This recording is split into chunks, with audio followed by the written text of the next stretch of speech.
So here we are at Lock 13. This is not a bridge, it's a dam. The idea is that, the Mohawk River, when it flows down, it's can be pretty dangerous. It will flood. So this is a dam to stop the flow a little bit. And right next to it is lock number 13 of the Erie Canal. There's a boat that's leaving that dock right now. The lock, it's leaving and going down towards Albany. And this picturesque and beautiful park is the Mohawk Valley Visitor Center. We're entering the Mohawk Valley. This is where the canal actually follows the Mohawk River mostly, and the locks are just to give easy right of way so that any shallow areas and so on can be avoided. This is an absolutely beautiful construction. Look at that again. A lovely dam and the locks right next to it, right? Beautiful park all the way through. Lovely this is. Hello, look. That's a train for you. This is an Amtrak train. I'm sure it's going up the valley through to Buffalo. And look at that. I'm here at Lock 13 of the Erie Canal. And there goes your train. It's a bit further out. You may see it a little bit. Let me try and zoom in a little. Yeah, now you can see it again. Lovely.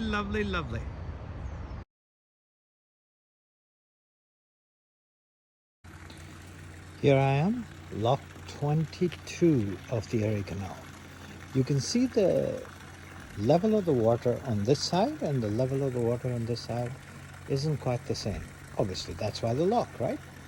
So this lock, it increases downstream. From there, the elevation increases up to about 36 feet. Yeah, that's what they said, 36 feet.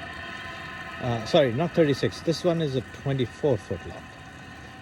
But it's a fairly flat terrain around here, you see? So building a canal through here wouldn't have been too much of a deal, okay? But this is beyond the Mohawk Valley, so presuming that this is the actual cut canal, okay? So yeah, Lock 22. Properly nomenclatured Lock E22, right? So because there's other canals. This is Erie Canal. So E22. Something is sounding off. Guess there must be some work being done on the lock, or maybe they're lifting up. Maybe they're letting other boats in. I don't know. We shall see. Oh yeah, look, something happened on the lock here. Very interesting. Again here at Lock 22, looking this way, which I guess would be upstream because it rises up here, Lock 22, right? Beautiful area. Lovely weather today. And look, there's a little tug here. Lovely little tug. Looks like it's called PB152, right? Lovely little canal boat. So here I am, Lock 23, and they've just opened the lock door on the other side to let this boat cross through. This is a lock right after Lake Oneida, right? So it's a bit of a pressure lock. You would notice that it's actually got a gate on top too, right? So it's a very interesting lock. Let's see what happens. Oh, look. Oh man, they're really struggling to get it out, huh? Very interesting. It's lovely to see how the locks are operating. And now probably once they're done, the gates might be closed. Look at that. The gates are now being closed. The lock gates slowly turning down to the closed section, right? That's so beautifully done. And imagine this architecture of a lock gate is not really that recent. Yeah, technology of locks goes back to ancient canals in China. Even far more than that, now that gates are closed. Even far more than that. I think Lothal, a Harappan site in this valley civilization, had locks as well. Those locks were, of course, in the harbor, but still, the technology is kind of the same. Wooden gates and so on. And so this is Lock 23 at Brewerton, New York. What a beautiful sight. And if I were to shut up for a few minutes, you probably could hear the silence. But look at me, I'm not shutting up. This is lovely.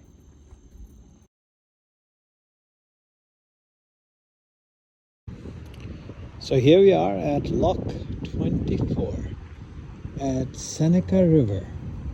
What a picturesque spot. It's beautiful. There's little lock gates over here. There's a lovely town, and so you can sort of see how the lock gates are formed here. The lock is closed at this point. There's no boats coming in from the other side. However, this is one of the few locks I've seen here which actually have lots of people around, right?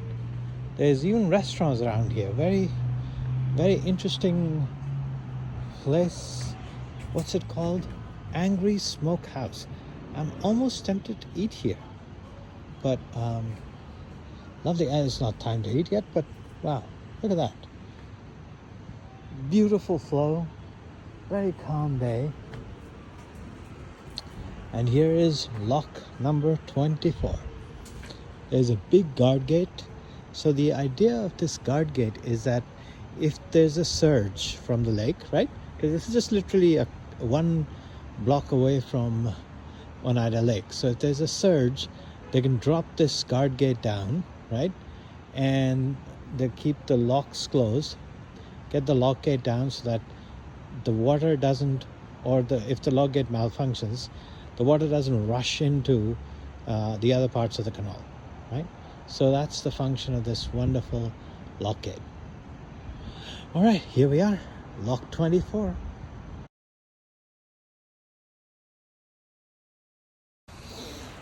So here we are at Lock 25 of the Erie Canal. Okay, so this lock here, I turned all the way around. E25, right? And a lift is only about 6 feet, so it's not that much of a lift. But the lift is from that side to this side, right? So the lift is here. So it's a little bit in the evening, so mosquitoes are gonna, eat me up. Because you realize this is right next to the Montezuma Marsh, right? When they were digging the canal right here in Montezuma and around there were a lot of fatalities because of mosquito bites, malaria, right? So yeah, this is not a very pretty area to be hanging about, perhaps in the night too, I guess. But this is it, right? So Lock 25 of the Erie Canal. And it's very pretty here. You have to climb stairs down to get to the lock. Look at these buildings. They're old structures which are being beautifully preserved. Mostly the engineering still exists, right? I think there's a gentleman over there who's doing something with the lock gates or closing up for the night. I don't know, but he must be an employee of the Canal Corporation. So yeah, I am getting bit by mosquitoes all over the place. But this is beautiful. They have these little chains where you're not allowed to go beyond them, so I'm not obviously going to try. In any case, a foolhardy idea to do so. But yeah, this is a beautiful lock again. Oh, look at that. Porta potties are being taken away. Well, there must be a lot of traffic here because, there's scenic outlook right here for the Montezuma Marsh. So, lots of people come here. All right, Lock 25, Erie Canal. Lift 6 feet here.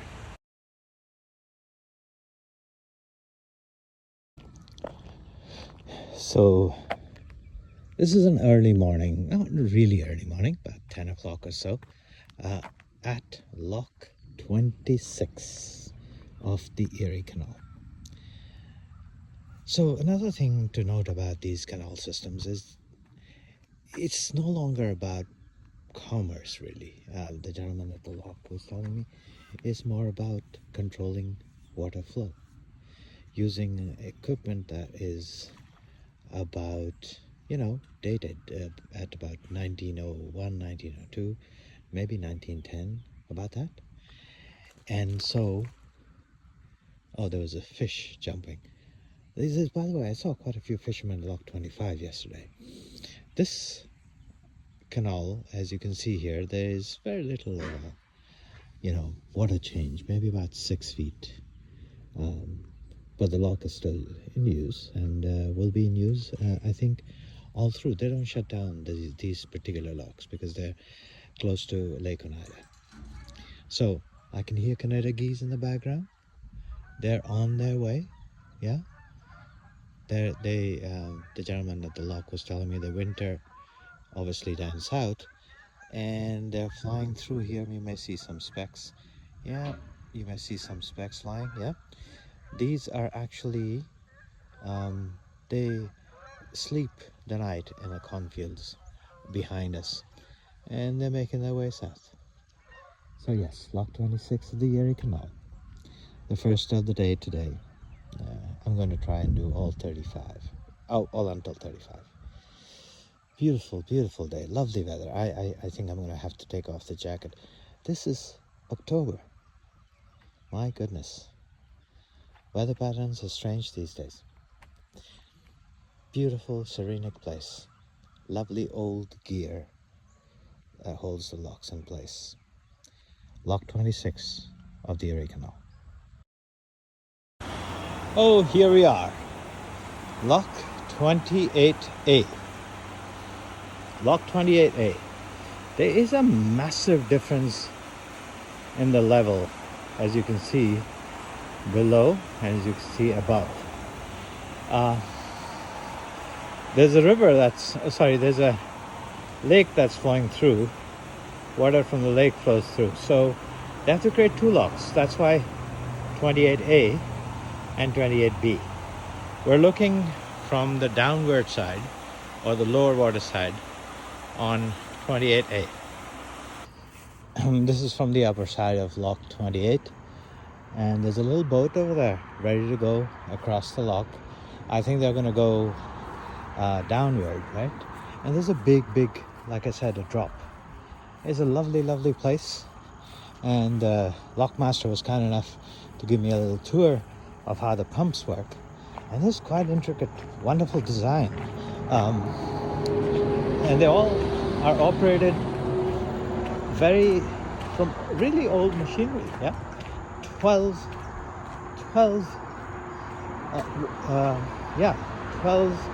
horsepower is the horsepower of every motor here, and every motor is replaceable with every other, so that if one burns out, they can easily replace it with another very quickly. So there used to be that machine shop over there that used to be for repairing everything and anything, but now it's a little harder, and actually equipment is so reliable that they don't need that much manpower anymore, which is phenomenal. So Lock 28A.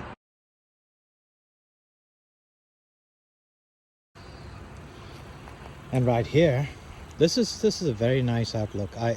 I'm at lock 28B, lift of 12 feet.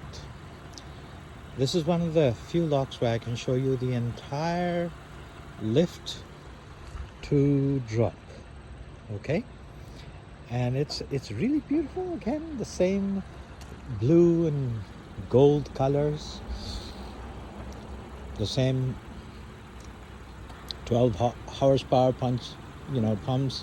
I think something is going on with this pump repair, because the person looking after the locks is doing something there. But this is phenomenal. I think a few hours away from actually finishing up to lock 35. There's a nice little parking space, lovely parking space actually, where you can do an overlook. Maybe if you're bring a couple of cushions. These rocks could be benches, right? For people like me, it's a little hard to sit on these rocks, but it's a glorious day in October. Leaves aren't really turning here. Grass is lovely, lush green, and the water is nice and still. And there's some lads out there on a boat fishing. I mean, come on, what could get better than that?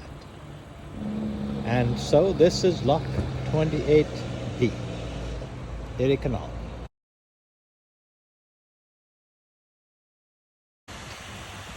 So here is lock 30 of the Erie Canal. Right.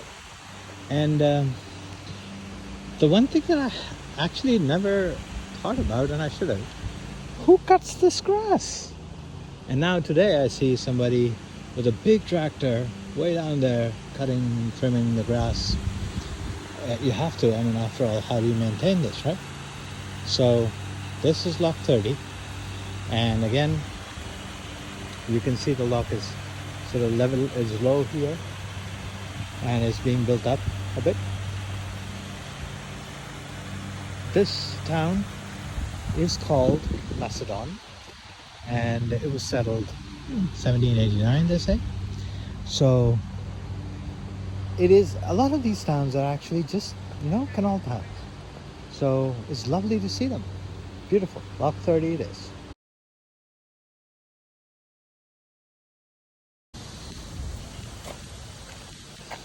So now we are here at Lock 32.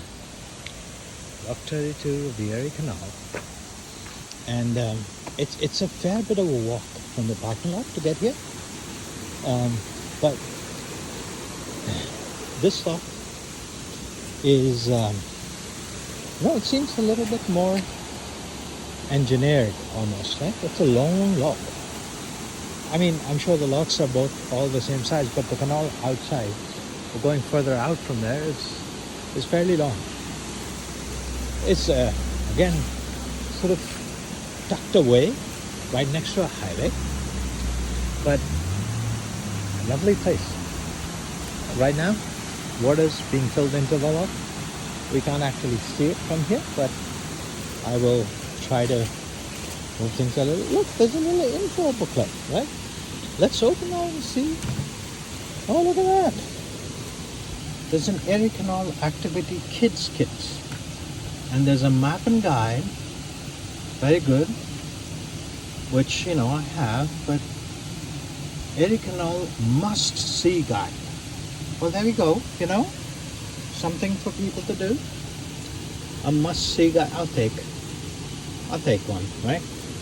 So, and this, let's make sure we do the latch on right. But sometimes, the latch isn't on and doesn't look nice.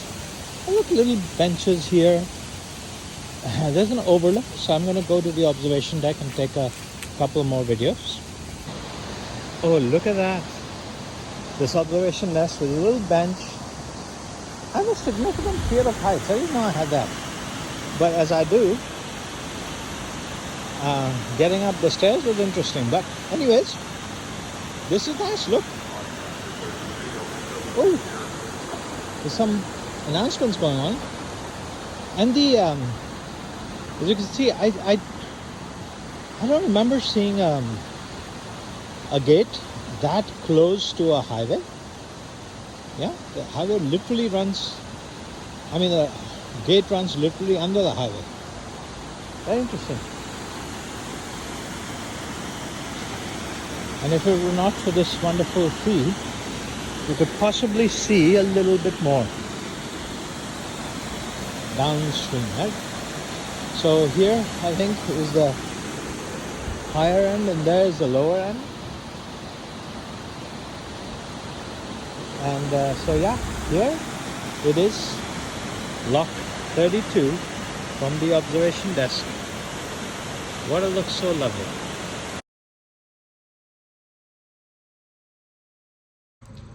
So I happened to reach just as the lock gates closed on Lock 33. My goodness, I'm having trouble remembering which locks they are. But yes, this is Lock 33, literally about 5 minutes away from Lock 32. And the lift here is about 25 feet, so it's a pretty serious lift, right? So as you go up this way, let me see, it's way down there, right? Again, the lock gate so close to the road. I'm sure the road came later, right? Of course, but it's very close. The allowance for boats is probably quite low here.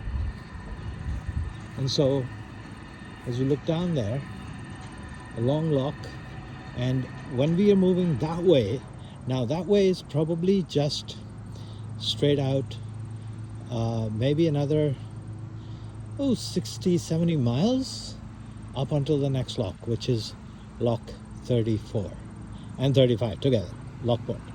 So this is probably last but one. Look, mowing the grass, right? These people have to do a lot of work to maintain this beautiful park. And right by the park, there's a cycling trail, and so there are tools to repair your bike if you have to. And this path goes for about 300 and some miles, this Empire State Trail, which is quite a phenomenal feat in of itself, maintaining that trail and maintaining this wonderful lock system. So yes, we are here, Lock 34. Look up there, Lock 33. Look up there, there's little birds' nests, right, that are being set up. I'm seeing a lot of sparrows. I did hear a chirping of the cardinal too. So people interested in bird watching, yeah, there's quite a bit. I think in the summer, this would be, my goodness, this would be lively with birds, right? It'd be great. So okay, here we are, Lock 33, Erie Canal.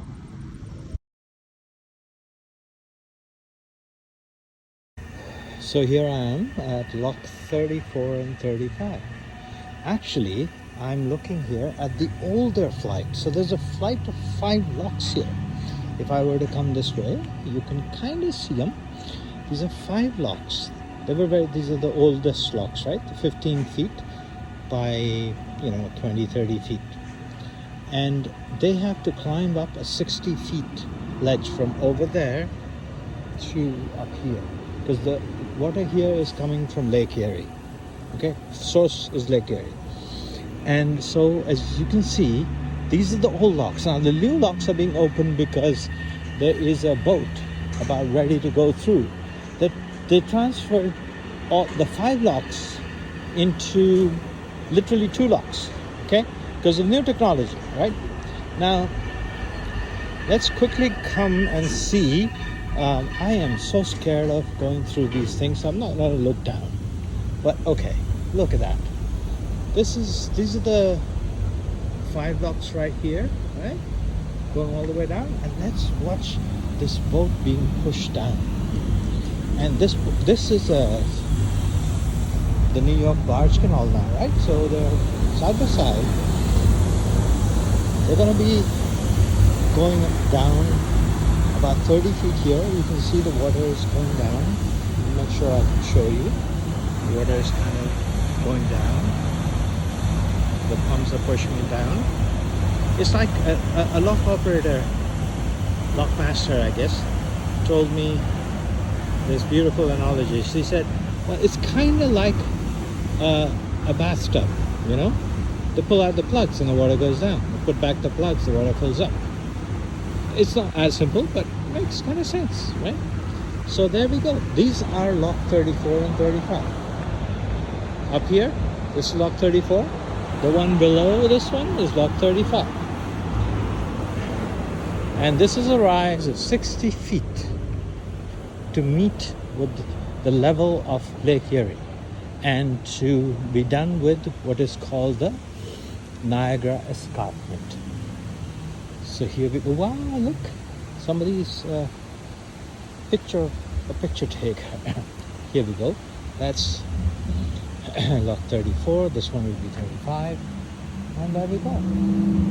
This is the finale of the Erie Canal on this side. And it is such a beautiful structure. It's maintained so beautifully by all the lock operators. And look at that, they're renovating the locks, they're putting in new gates, the old locks, right? So just for us tourists to be able to see all the 5 old locks. And you see how they've got a whole section here about the locks. And it's amazing. What a beautiful, beautiful construction. It's phenomenal. Absolutely phenomenal. So this is lock 34, 35 of the Erie Canal. And here is where the canal truly ends. I mean, it doesn't end. It goes to Tonawanda, and that's where it joins the Niagara River. But there are no more locks after this.